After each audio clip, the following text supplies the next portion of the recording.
Meie selja taga on Šveitsinuga Jaapani moodi ehk siis 11 aastat tootmises olnud Suzuki Vitara. Autotööstuses 11 aastat olla tootmises on ikkagi täiesti grand old lady, ma ütleks selle kohta. Vaatame, kas ta on euronõudeid trotsides hakkama saanud, kas praegu on veel mõtet seda osta, mis ta maastikul teeb, kas ta on Dusteri kõige suurem konkurent ja räägime sisust, räägime praktilisusest, räägime mootoritest, räägime käigukastist, nii nagu ikka. Varustuse koha pealt on väga lihtne. Üks varustus, üks mootor. Saad valida, mis käigukasti sa tahad ja mis veoskeemi sa tahad saada. Kapoti all on 1,4 liitrine Suzuki enda boosterijet mootor, mis on ketiajamiga ehk siis väga-väga vastupidav ja saab manuaalkäigukasti, saab klassikalist Aisini Jaapani tootja automaatkäigukasti. Ja enam seda ei tasu segamini ajada, vahepeal pakuti seda robotiseeritud käigukasti, mis ei olnud väga hea, seda enam ei saa. Ja veoskeemi puhul esivedu või nelikvedu. Enamus eelistavad nelikvedu, sest et tal on kardaaniga tavaline nelikveosüsteem. Lülituv muidugi, et maanteel sõites ta on ikkagi esiveoline auto, hoiab kütust kokku. Seda mootorit sai alguses 103 kilovatist, siis sai 90 kilovatist, nüüd on ta 80 kilovatine. Puhtalt on teda maha tõmmatud, et vastata euronormidele. Aga sellest 80 kilovatist ei tasu üldse heidutuda, sellepärast, et ta on väga krapsakas. Ta on väga krapsakas linnas.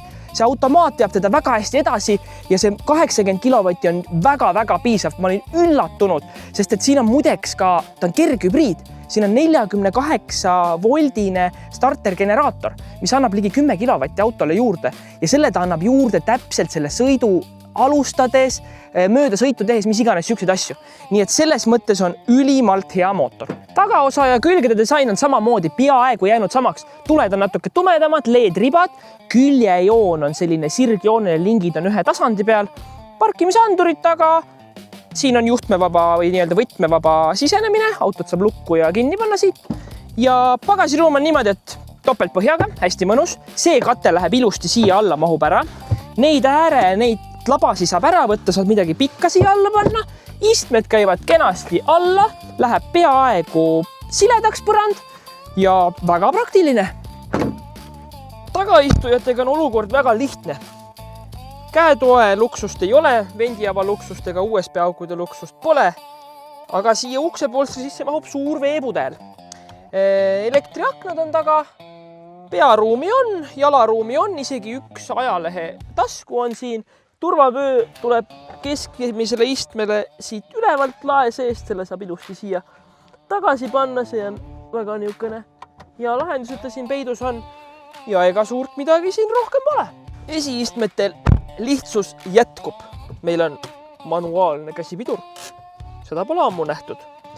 Siin on muidugi materjalid pehmemad, käetugi liigub ilusti. Istet saab liigutada üles-alla, seljatuge ka nimetuge ei ole. Rooli poole pealt on hästi lihtne, kõik on nuppe on palju, kõik on väga lihtsasti käsitletav. Android auto, Apple CarPlay, minul Android auto töötab juhtmevabalt igastahes. Päiksesirmis on ilusti olemas peegel koos valgustusega. Tekstiilistmed, kõik autod on ju täpselt sama varustusega, et selles mõttes on väga lihtne. USB-pesa ei lae, see on andmete edastuseks, ta võib-olla hoiab sul akut, ehk siis sa peaksid siia ostma ja ainult üks USB-pesa on. Et see näitab selle auto nii-öelda vanust. Ja laekate osas on suured pudelid, mahuvad uksepolstrite sisse, siia keskele mahub samamoodi topsid ja keskmised pudelid. Siin ees telefoni jaoks laegas. Käetoe all on täitsa mõistliku suurusega laegas, kuhu saad igasugust asju panna. Ja kinda laegas on ka täitsa mõistliku suurusega, et siia mahuvad ka enamus asjad kenasti ära. Suzuki sõpradele on kahjuks suur kaotus kindlasti see, et siin keskel oli kunagi kell. Kõik Vitaratel said ilusad kella siia, aga nüüd on siin see andur, mis vaatab sinu, kas sa keskendud sõidule või ei keskendu. Ehk siis ta jälgib su silmi ja kui sa tegeled mingite muude asjadega, siis lööb siin tule põlema. Aga selle eest on ilma raamita peegel siin üleval, mis on väga ilus. Lähme sõidame ja vaatame, mis Vitara rataste alla jääb.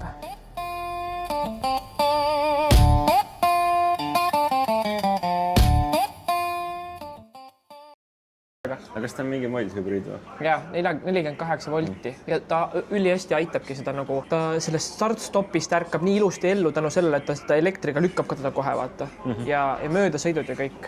Et ta on seal nagu jah, kerg hübriid ja Rivi autos oli siis parem rida oli vaba, aga see parem rida lõppes ära foori tagant. Ja ma läksin sinna, keerasin selle spordi peale. Mõtlesin, 80 kilovatti sealt ei tule mitte midagi. Vajutasin gaasi, hüppas koha, see läheb jumala hästi edasi.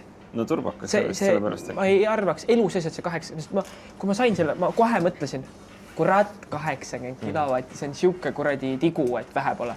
See on jumala kepsakas. Need esimesed olid need, mis eestlased teavad, need politseiautod, mis ümber läksid kahe uksega. See oli esimene generatsioon. Siis teine oli siuke mingi veits siuke ümmar, no siuke kahtlase väärtusega mingi auto. Siis kolmas oli väga populaarne. Ja ta oli väga viisakas, nägi välja siuke jumala nagu väga okei auto. Ja ma mäletan kunagi emale tahtsin seda osta, sest ta nägi nii hea välja. Ja siis see on nüüd see 4. generatsioon 11 aastat tootmises olnud. Ma otsisin tükk aega reaalselt, kus kohast ma saan seda Spido vahel seda väikest ekraani. Pole nuppe. No pole nuppe, pole. Ma pidin küsima ChatGPT käest, kus kohas. Kus see on? Sa tead, vaata vanadel autodel need varda, jah. See, mis Instas oli see pilt. Seda pead vajutama ja siis hoiad peal ja siis kruut.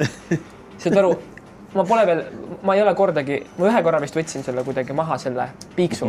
Aga nagu jällegi, ta on tegelikult üli okei. See, kuidas see mootor ja käigukast, kuidas see kõik toimib, see on nagu nii normaalne.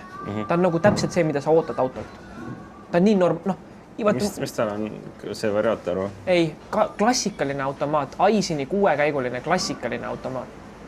Et ta nagu, vaata iga kord, kui sa võtad mingi uue auto, siis no mis sellel nüüd, ühel teeb hübriid mingi jõnksu seal ja teisel teeb nii, see sõidab lihtsalt nii nagu vanakooli auto sõidab. Mitte mingit nagu üllatusi pole, seal ei ole mingit läägamist, kõik toimib. Ilmselt see Mild aitab kaasa ka. Ja see aitab, see tõesti nagu korrigeerib need asjad kõik ära. Ja nüüd me teeme 0-100 kiirendus. Paneme selle pilli proovile. Nii, 1, 2, 3.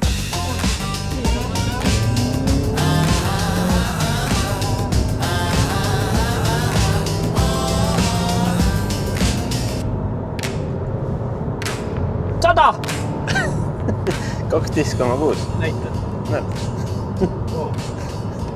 4 inimest autos. 4 inimest autos. Ma ütleks, et täitsa okei. See tundus siuke turvaline, ma ütleks.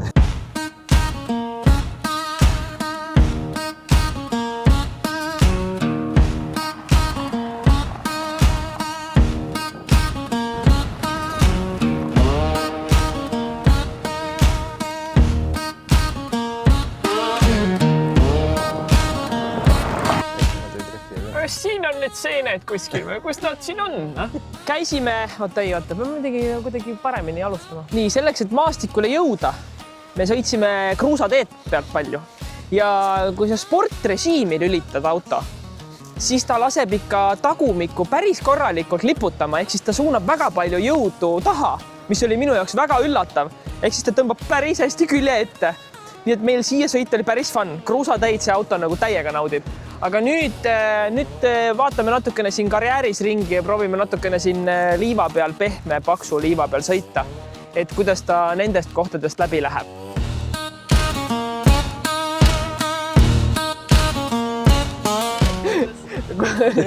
Korraks tuli nagu tilk müksed, äkki ei lähe, aga siis ikkagi läks tegelikult väga ilusti. Ega tahab lihtsalt natukene, kraapida. Ja me peame meeles hoidma, et Dusteril olid või Bigsteril olid all lamellrehvid. Sellel on ikkagi suverehvid all. Nii et sekka rehvid.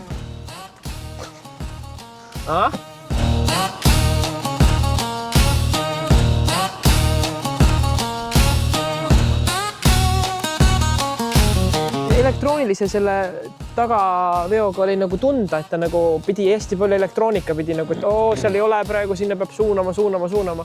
Aga Cardaniga on nagu kuidagi sujuvamalt. Aga vaata, ma näitan kapoti all. Turbo on otse siin. Tulegi neid. Siin on mingi hoop, vaata. Siuke hea jahutus. Kui sa keerad pargi peal, siis päevad ka põlema. Sulle meeldiks. See on nagu parkpudukas. Jah. Siit on tegelikult päris hea see, vaata, kuidas ta paneb rattat nagu, saad aru, ma saan siit tulla ja siis ma saan sellest kivist mööda. Kuule, aga ma siis tulen.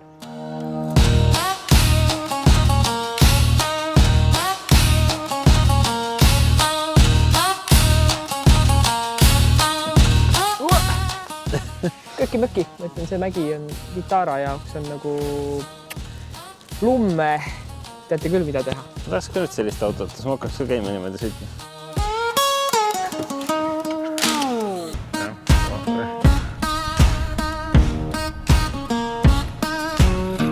No Elari, läheb fookus autopassatoonesse sisse maksuks või?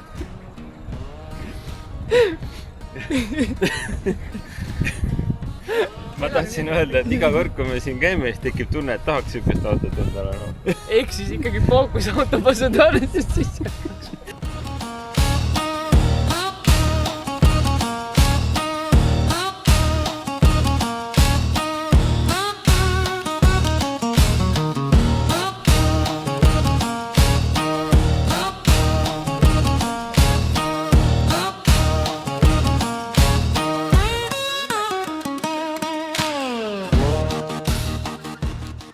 Nii, Elari, sõitsime linnas, sõitsime maastikul.